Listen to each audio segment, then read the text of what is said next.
This is the new 2025 Moto Guzzi V7 Sport. Now, it might not be the most advanced or loaded with gadgets. It's not the strongest or fastest bike I'll ride this year either, but honestly, it's one of the machines I've been most excited to try out. To me, it's a real beauty.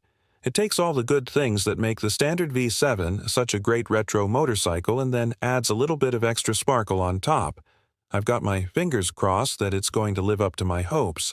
So, in this video, we'll take it for a first proper ride to see how it performs.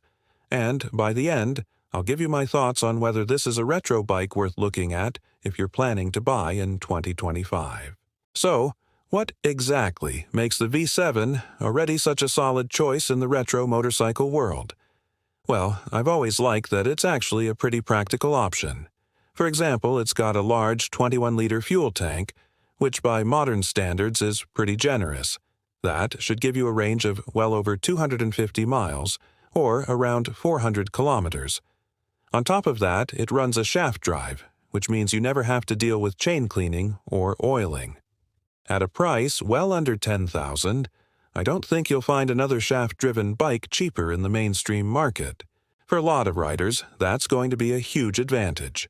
Speaking of price, the entry-level V7 Stone starts at about $8,450. This upgraded sport version, though, comes in at $9,700.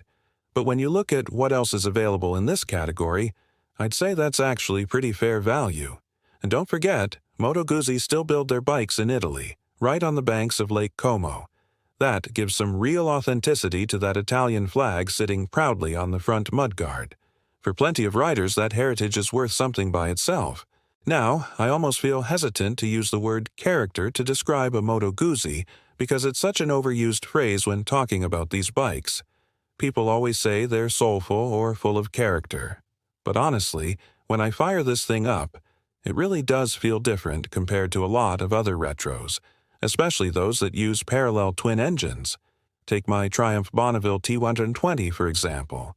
A bike I adore, but even, I'll admit, it feels more plain and predictable compared to this engine, which seems alive and full of personality. The way it ticks over, burbles unevenly, and almost jitters. It feels like it's breathing. It even reminds me a little of an old Harley-Davidson air-cooled motor, which is something I also really love. And then there's the classic Guzzi trait. When you rev it, the bike rocks side to side. That might sound strange, but it actually gives it a special kind of charm. So, yeah, I'm really keen to see if this sport version keeps all that soul while improving the areas that maybe needed a little upgrade. Before we roll out, though, a quick thank you to Kalamoto for supporting the channel and making free videos like this possible. Kalamoto is a great navigation app designed specifically for motorcycles. Their in-house algorithm is built to find the most fun roads. That means you can set it to give you really twisty routes, more flowing bends, or just the fastest way if you're in a hurry. It also has a tour mode for planning trips from A to B, and a round-trip feature that lets you easily create a loop ride of a set distance. We love using Kalamoto both when exploring new areas and when mixing up our regular routes back home. There's a link in the description to check it out, along with 2 special codes. One for a free trial of premium features, and another for a discount if you choose to subscribe. So, big thanks again to Kalamoto. Right, let's hit the road. So, what sets this V7 Sport apart from the regular V7s? First off, the engine now produces about 4% more peak power, taking it into the upper 60s horsepower range. Torque is up as well, with around 79 Newton-meters at peak, and about 90% of that is available from just 3,000 RPM. That means it's got a strong pull almost everywhere in the rev range. Another big change is the ride-by-wire throttle. This opens the door to a few new features, most importantly, riding modes. The standard V7 gets rain and road, but this sport model adds a sport mode. In sport, the throttle response feels snappier and more eager, and traction control steps in a little less, so it won't cut power as quickly when you twist hard on the throttle. On top of that, the bike now has a 6-axis IMU, which means the ABS and traction control are lean sensitive. Do you need cornering ABS and traction on a bike with just over 60 horsepower? Maybe not. But honestly, if it saves you once in an unexpected moment, it'll feel worth having. Now on to the chassis, which is where some of the best updates appear. The front fork is now a chunky upside-down unit, rather than the regular right-way-up fork you get on the Stone. It looks sportier, feels sturdier, and is preload adjustable so you can set it up for your weight. Upside-down forks also mean less unsprung weight and more rigidity, so the handling should feel sharper and more controlled. Then there's the braking. Up front, this bike now has dual discs with 4-piston Brembo calipers, radially mounted, plus an adjustable lever. The difference compared to a single-disc retro setup is huge. It's strong, sharp, and confidence-inspiring. Moto Guzzi could easily just slapped some flashy paint on this bike and called it the Sport, but they went further. They lightened the wheels too, with cast aluminum rims that are about 1.8 kg lighter than the V7 Stone's wheels. Lighter wheels make a surprising difference. Quicker changes of direction, better suspension response, and even a more playful feel. Compared to heavy steel spoked rims on some other retros, these wheels give the bike a noticeable edge.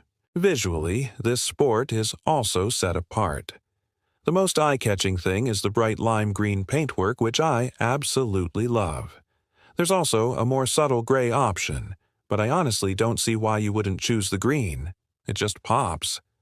You also get little touches like unique headlight brackets, side panel inserts, a special handlebar clamp, and even red stitching on the seat. They might sound minor, but altogether they give the bike a more premium and sporty vibe compared to the Stone. As for ergonomics, it's exactly what you'd expect from a standard naked retro. I'm 5'9", 175 cm, and with the 700 mm seat height, it's super easy to flat foot. The bars are fairly upright and comfortable, and the foot pegs sit slightly forward compared to something like a Triumph Speed Twin 900. Overall, though, it feels very natural and well-balanced, much like other classics such as the T100 or the Royal Enfield Interceptor 650. Now, let's talk about the ride itself. After spending a good chunk of the day on this bike, I can say it really is a joy to ride. The engine has that signature Guzzi soul, and with the little bump in power and the sharper throttle in sport mode, it feels lively and fun at normal road speeds. There's loads of mid-range too, which is exactly what you want for brisk but relaxed riding on a retro. The chassis upgrades definitely deliver as well. The brakes are excellent, strong but not grabby with plenty of feel. Even the rear brake has a nice solid pedal, unlike some bikes where it feels spongy or vague. The suspension feels improved too, though I'd need to ride this back-to-back with the Stone to measure how much. Still, the combination of the better fork and lighter wheels means the bike feels nimble, responsive, and well-planted. We've dealt with plenty of real-world hazards today: horses, walkers, Land Rovers, and through it all, the bike's been stable and easygoing. It's not going to excite riders who want a super sporty naked bike, but if you're after a retro with real personality and a more spirited nature, it definitely hits the mark. So, is this the retro to buy in 2025? That depends. If budget is tight, the Royal Enfield Interceptor 650 or Continental GT are cheaper by a few thousand, but they won't feel as lively or as refined in terms of handling. The closest rivals, in my opinion, are the Triumph Speed Twin 900 and the Ducati Scrambler Icon. Both have their strengths. The Triumph feels very polished, with a slick gearbox, smooth throttle response, and modern tech like a TFT display. The Ducati Scrambler is light, agile, and has a playful spirit. But the Guzzi stands out in other ways. The big tank and shaft drive make it very practical for a retro at this price. The fact it's still built in Italy adds heritage value. And that quirky, organic, thumping feel of the engine is something you won't find on the Triumph, which feels more refined. Add in the upgraded suspension, brakes, and lighter wheels, and it's now right up there with the best of its class. It's still a little quirky, and maybe not for everyone, but that's what makes it unique. I'd say it's absolutely worth heading down to a Moto Guzzi dealer, throwing a leg over one, and taking it for a spin to see if it clicks with you. As always, I'd love to hear your thoughts. Drop a comment below. Would you consider the V7 Sport, or would you go for one of the rivals? If you want to see more reviews of the competition, I'll link a playlist on screen. Don't forget to subscribe for more motorcycle news and reviews right here on MotoBob. Thanks so much for watching, and I'll catch you in the next video.